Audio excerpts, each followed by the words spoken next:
অনেক দিন পর কোথাও ঘুরতে যাচ্ছি। অনেক দিন কোনো বড় ট্যুর হয় না, যদিও এটা খুব বড় ট্যুর বা ট্রিপ নয়, 3 দিনের একটা ট্রিপ। বাট একটা হিল স্টেশন যাচ্ছি, বিকজ মাউন্টেন লাভার, অনেকদিন যাওয়া হয় না। তো সেই জন্য ফাইনালি প্যাকিং ট্যাকিং করছি, সব শীতের জামা কাপড় রাখছি এখন। এখন করে নিচ্ছি, কারণ কালকে আর সময় পাবো না।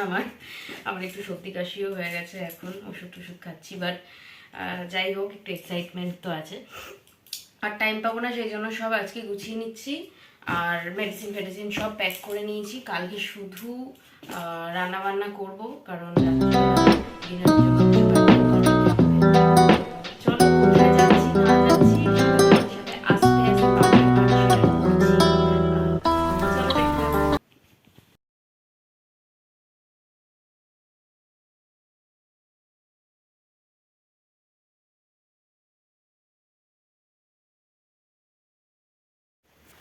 হে everyone, welcome back to my channel. So এখানে শ্রেয়ানার আমি রেডি হয়ে গেছি, কোঅর্ডিনেট করে নিয়েছি একদম ব্ল্যাক ব্ল্যাক। আর আমরা যাচ্ছি একটা হিল স্টেশন, যেটা আমি পরে বলছি। আবার ট্রেনে আগে উঠি। ট্রেন আছে আমাদের ওই 10:15। হ্যাঁ, 10:15টায় এনজিপির জন্য ট্রেন আছে কলকাতা স্টেশন থেকে। তো এখন যাব পিসির বাড়িতে, কারণ সোনা দাদা আর অপর্ণাও যাচ্ছে আমাদের সাথে। তো ওরাও অফিস থেকে ফিরেছে, ও অফিস থেকে ফিরে খাওয়া দাওয়া করে নিয়েছে। এখন সোজা ওদের বাড়িতে বাইক নিয়ে যাব, দেন ক্যাব বুক করে কলকাতা স্টেশন। তো বাইক নিয়ে আমরা সোজা চলে গেছিলাম কিন্তু পিসির বাড়িতে। দেখো কতগুলো লাগেজ হয়েছে, টোটাল হ্যান্ডব্যাগস মিলিয়ে আমাদের 7খানা ব্যাগ ছিল। তো এখানে অপর্ণা আর সোনা দাদা ফাইনালি রেডি ফেডি হচ্ছিলো সব গোছগাছ করে, আর শ্রেয়ানার আমি বসেছিলাম। আমরা কিন্তু টোটো করে চলে গেছিলাম রথতলা, কারণ ওখান থেকে ক্যাবের অ্যাভেলেবিলিটি অনেক বেশি। তো আমরা উবের থেকে একটা ক্যাব বুক করে নিয়েছিলাম কলকাতা স্টেশন যাওয়ার জন্য। আর মোটামুটি ওই আধা ঘন্টারও কম সময় লেগেছিল, কারণ জ্যাম পাইনি। তো উইদিন 30 মিনিটস আমরা কিন্তু পৌঁছে গেছিলাম 9টার মধ্যে কলকাতা স্টেশন।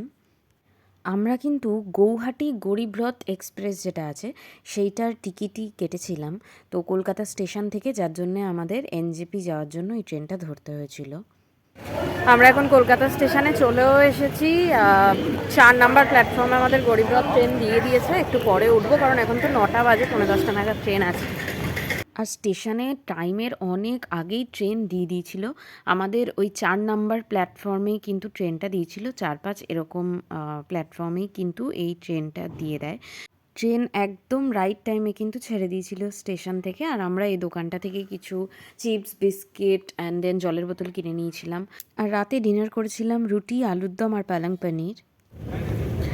তো এবার একটু শোবো, ঘুমও পাচ্ছে। এমনিও 11টা বেজে গেছে। মাথায় এটা দিয়ে নিয়েছি, কারণ এসিটা পুরো ডাইরেক্ট এখানে, তো ভীষণ ঠান্ডা হাওয়া আসছে। এখানে দিয়ে নিয়েছি, চাদরটা পাতবো বেডে। বেশ ভালো, ট্রেনটা বেশ ভালোই লাগলো আমার, শুধু স্পেসটা একটু কম এই আর কি। বাট মোটামুটি ভালো, যারা এসি জার্নি করতে চায় বেশ কম প্রাইসের মধ্যেও হয়ে যাবে। প্লাস অন্যান্য ট্রেন যদি মিস করে যায় তো এটা বেটার অপশান আছে, যেহেতু 2 দিনই মাত্র পাওয়া যায়। তো আমি পেয়েছি সাইড আপার, অপর্ণা পেয়েছে সাইড লোয়ার। আর সোনা দাদা আর শ্রেয়ান পেয়েছিল দুটো লোয়ার। বাট দুজন বয়স্ক মানুষ আছেন, তো ওনারা শোবেন বলে ওরা দুজন বলেছে ওরা আপারে শুয়ে পড়বে।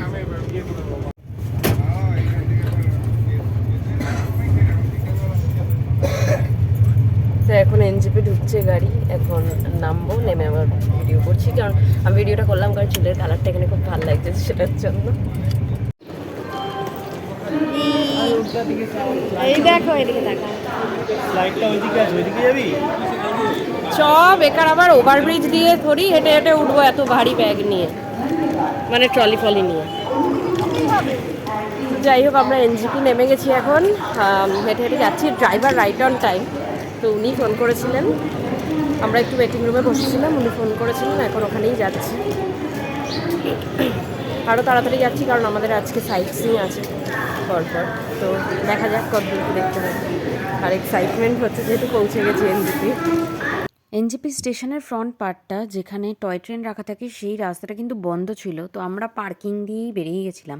প্রদীপজি যে পুরো ট্রিপের আমাদের ড্রাইভার, উনি একদম রাইট টাইমে চলে এসেছিলেন এনজেপিতে আমাদের পিক আপ করতে।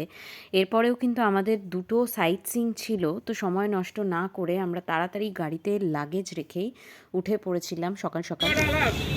এনজেপি থেকে এখন গাড়ি ছেড়ে দিয়েছে, আমরা সব বসে গেছি এখানে।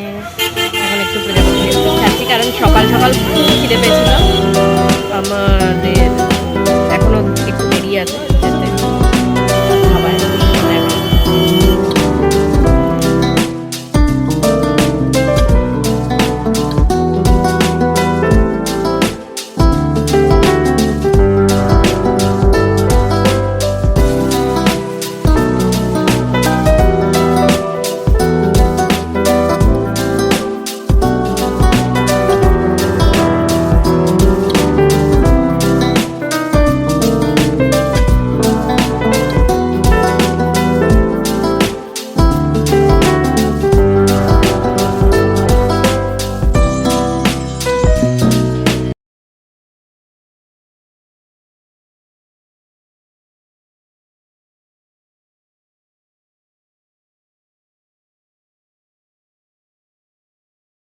এখানে যেতে যেতে আমরা দেখতে পাচ্ছিলাম রিভার রাফটিং হচ্ছে, বাট জলের কোনো স্রোতই ছিল না। তো এখানে নদী, পাহাড়, সিনিক ভিউ এনজয় করতে করতে আমরা যাচ্ছিলাম ঠিকই, কিন্তু পেয়ে গেছিলো প্রচণ্ড খিদে, কারণ আমরা কিচ্ছু খাইনি। এনজেপি থেকে নেমে ডাইরেক্ট গাড়িতে উঠে গেছিলাম। তো ড্রাইভার দাদাকে বললাম যে প্লিজ আমাদের একটা ভালো মোটামুটি অ্যাফোর্ডেবল রেস্টুরেন্টে নিয়ে চলুন। তো উনি এই টেনজিং হোটেলে নিয়ে গেছিলো। উনি বললেন যে এখানে ওনারা খাওয়া দাওয়া করেন যখনই আসেন। তো হোটেলের খাওয়া দাওয়া কিন্তু বেশ ভালো ছিল, রুটি, মাংস, ডাল, স্কোয়াশের তরকারি সব কিছুই বেশ ভালো ছিল, কিন্তু প্রাইসটা খুব হাই এন্ড ছিল। পাহাড়ে যদিও সব কিছুর দাম বেশি হয়, তো আমাদের 480 টাকা মতো বিলিং পড়ে গেছিলো, বাট স্টাফ বিহেভিয়ার সত্যি ভীষণ খারাপ লেগেছিলো। তো যাই হোক, আমরা কিন্তু বেরিয়ে ওখান থেকে সোজা ঢুকে গেছিলাম সিকিম, আর বেশি টাইম লাগেও নি, বেশ তাড়াতাড়িই চলে গেছিলাম। আমাদের যেখানে হোটেলটা সেটা কিন্তু চুম্বং রোড, মানে সেটা এক্স্যাক্ট পেলিংয়েও নয়, রাবাংলাতেও নয়, নামচিতেও নয়, বাট লোয়ার পেলিংয়ের ঠিক নিচের দিকটাতেই গেজিং বলে কি একটা মার্কেট আছে, সেইখানে। আমরা এখানে টানেল দিয়ে ঢুকে গেছিলাম। এই টানেলটা কিন্তু রেল টানেল, যেটা সেবক রংপো নতুন প্রজেক্ট চলছে সেইটার টানেলটা। আর আমাদের হোটেলে ঢোকার মুখেই কিন্তু দুটো সুন্দর সুন্দর সাইট সিনস রয়েছে। যারা ওয়েস্ট সিকিম বা পিলিং ঘুরতে এসেছো তারা হয়তো এই দুটো নাম শুনে থাকবে, র্যাবডেন্স রুইন্স আর টুলকু পার্ক একসাথে, আর কিন্তু একটা পেমায়াংসি মনেস্ট্রি। তো আমরা প্রথমে চলে গেছিলাম এই সাইট সিনটা করতে। আমাদের ফার্স্ট লোকেশন ছিল টুলকু বার্ড পার্ক বা র্যাবডেন্স রুইন্স। আমরা কিন্তু টুলকু বার্ড পার্কে গিয়ে টাইম ওয়েস্ট একদম করিনি। 100 টাকা মতো পার হেড টিকিট ছিল, তো হাতে টাইম নিয়ে যদি কেউ যেতে চাও যেতে পারো। তো এখন আমাদের ফার্স্ট স্পটে এসেছি আমরা আজকের সাইট সিং এর, সেটা হচ্ছে টুলকু বার্ড পার্ক আর হচ্ছে র্যাবডেন্স রুইন্স। তো র্যাবডেন্স রুইন্সে বেশ অনেকটা হাঁটা আছে, আধা ঘন্টা মতন হাঁটা, ওখানেই যাচ্ছি এখন। জায়গাটা ভীষণ সুন্দর। এখানেই দেখতে পাবে বোর্ড, দুটো রাস্তা আলাদা হয়ে গেছে। ওপর দিকে সিঁড়ি দিয়ে ওঠার রাস্তাটা কিন্তু টুলকু বার্ড পার্ক, আর আমরা 20 মিনিট হেঁটে কিন্তু পৌঁছে গেছিলাম র্যাবডেন্স রুইন্স, জঙ্গলের মধ্যে দিয়ে। বলবে এ বাবা এটা কি হলো, প্রাকৃতিক ডাকলে। আমি আগে বল কেমন লাগছে? খুব ভালো লাগছে, এতটা চড়াই উঠে দারুণ লাগছে। আরো প্রচুর চড়তে হবে এখনো। চলো।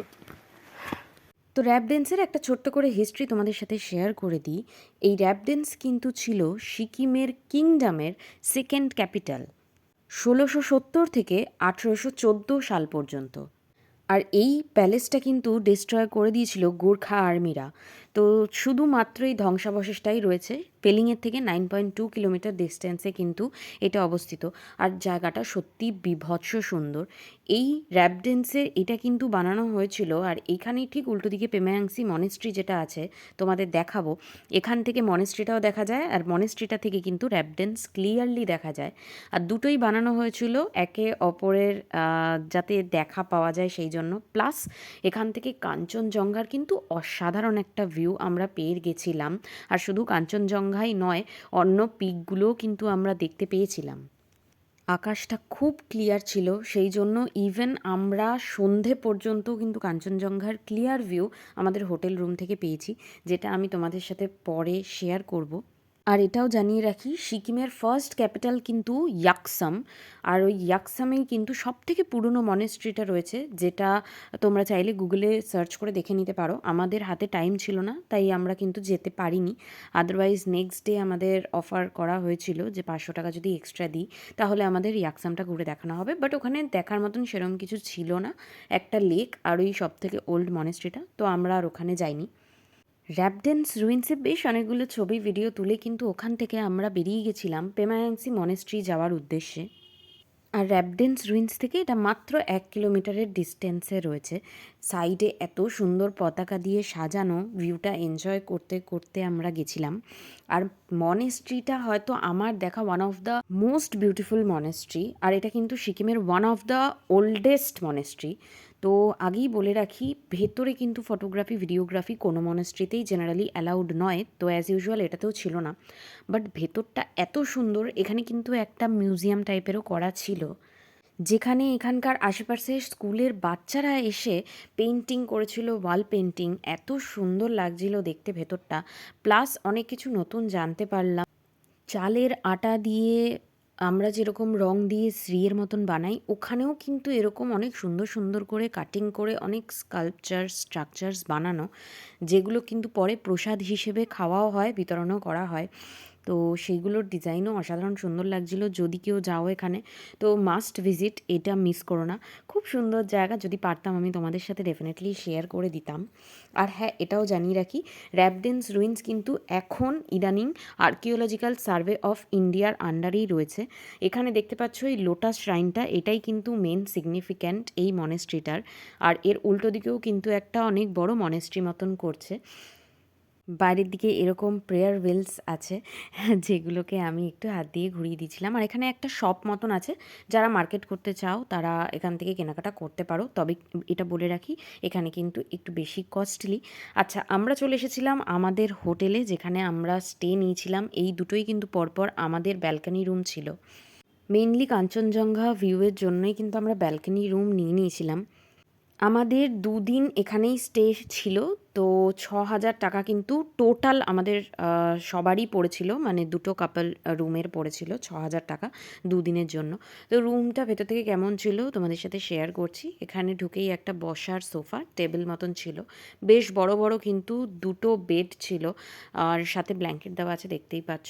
শিয়ার কার্টেন্স রয়েছে জালনায়, একটা মিরর রয়েছে, অনেক স্পেস ছিল রুমটার মধ্যে। আর এই ছিল আমাদের ব্যালকানি, যেখান থেকে বেরিয়েই কিন্তু খুব সুন্দর ভিউ। বাঁদিকে এখন নতুন কিছু হোটেলস হয়ে গেলে ওগুলো খুব সুন্দর লাগবে। আমি সানসেট দেখছিলাম, এত সুন্দর লাগছিল। আর এই যে আমাদের মহারানী কাঞ্চনজঙ্ঘা, পুরো ট্রিপে কিন্তু আমাদের রোজ দেখা দিয়েছে। আমাদের পেয়ে গেছিলো ভীষণ খিদে, কারণ সেই সকালবেলা খেয়েছিলাম রুটি চিকেন। তো আমরা এসে একটু খেয়ে নিয়েছিলাম চা দিয়ে ডালমুট, ঠান্ডার মধ্যে গরম গরম চা, আর একটু চাও অর্ডার করেছিলাম। তো 100 টাকা মতন আমাদের চাও পড়েছিল, একদম নর্মাল ভেজ চাও। আর চা ওই 20-25 টাকা মতন করে রেটিংস ছিল। তো হোটেলের ভেতরটাও কিন্তু দেখতে গেলে ভীষণ সুন্দর। হোটেলটা খুবই ছোট, এখানে লোকজনও খুব বেশি ছিল না। পরের দিন একটা নতুন ফ্যামিলি এসেছিল, বাট মোটামুটি স্পেশিয়াস ছিল, যে লোকজন ফ্যামিলি এসে থাকলেও ডিনার করতে পারবে হলে এসে। ভালো সার্ভিস ছিল, হোটেলের স্টাফদের বিহেভিয়ারও কিন্তু ভীষণ ভালো ছিল। ম্যানেজারও খুবই হাম্বল ছিলেন, খুবই সফট স্পোকেন ছিলেন। তো আমাদের রাতের ডিনার ছিল কিন্তু এই আলু পেঁয়াজকলি মতন একটা ভাজা দিয়ে দিয়েছিল, ডাল দিয়েছিল কারণ অপর্ণা ভাত খাবে বলেছিল। আর আমরা নিয়েছিলাম কিন্তু চিকেন আর রুটি। আমরা 3 জন চিকেন আর রুটি অর্ডার করেছিলাম। তাড়াতাড়ি ডিনার করে শুয়ে পড়তে হবে, কারণ সকালবেলা 8:30টায় বেরোনো। তো ডিনার করে 9টা নাগাদই চলে গেছিলাম ডিনার করতে, কারণ প্রচণ্ড ঠান্ডা পড়ে যাচ্ছে, পুরো হু হু করে কাঁপিয়ে দিচ্ছে হাওয়াটা। এখন তো ফোনে দেখাচ্ছে প্রায় 3 ডিগ্রি মতন টেম্পারেচার। তো সেই জন্য তাড়াতাড়ি খেয়ে দিয়ে এসে ব্ল্যাঙ্কেটের তলায় ঢুকে শুয়ে পড়েছি। দুটো ব্ল্যাঙ্কেট নিয়ে শুয়েছি, কারণ সিরিয়াসলি প্রচণ্ড ঠান্ডা লাগছে। আর তাছাড়া কালকে ভোর 5টায় উঠতে হবে, কারণ ব্যালকানিটা আমাদের কাঞ্চনজঙ্ঘা ভিউ। তো দেখা যাক, কালকে কপালে যদি থাকে তাহলে কাঞ্চনজঙ্ঘাটা দেখতে পাবো। তো 5টায় এখানে বললো ম্যানেজার যে 5টায় উঠলে কাঞ্চনজঙ্ঘা দেখতে পাবেন। দেখা যাক, যদি দিন মেঘলা না থাকে তো ক্লিয়ার হয়তো দেখতে পাবো। আর কালকে প্রচুর ট্যুর আছে, আর অনেকটা বড় ট্যুর আছে সারাটা দিনের। তো সেই জন্য 8:30টার মধ্যে বেরিয়ে যেতে হবে সকাল সকাল ব্রেকফাস্ট করে। তো চলো, আজকের ভিডিও এইটুকুই। ভিডিও ভালো লাগলে please like, share and subscribe to my channel. দেখা হচ্ছে তোমাদের সাথে আবার নেক্সট ভিডিওতে, আমাদের ট্রিপের পার্ট 2। So take care.